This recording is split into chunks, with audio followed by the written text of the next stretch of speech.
আসসালামু আলাইকুম। তো আজকে পুলিশ ক্লিয়ারেন্স নিয়ে আমি কথা বলবো। সেটা হচ্ছে দেশে কিন্তু অনেক মামলা আছে।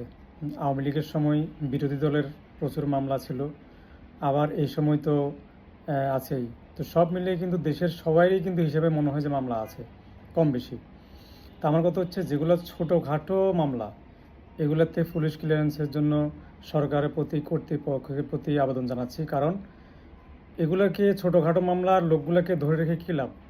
বেকারত্ব বাড়বে, বিশৃঙ্খলা বাড়বে, এদের কাজ নাই, এর কী করবে? তাহলে এই বিষয়টা নিয়ে কিন্তু আপনারা চিন্তা করা উচিত। তো যারা আছেন তারা অবশ্যই এই ব্যাপারটাকে শেয়ার করুন, অথবা আপনারা নিজেরাও কমেন্ট করে বা এরকম কন্টেন্ট করে দিতে পারেন, কারণ এটা একটা সমাধানের দরকার। তো আমি কর্তৃপক্ষের কাছে আবেদন জানাচ্ছি, তারা যেন এই ব্যাপারটা দেখে। তো সবাই এই ব্যাপারে আগে আসবেন। ধন্যবাদ। আসসালামু আলাইকুম।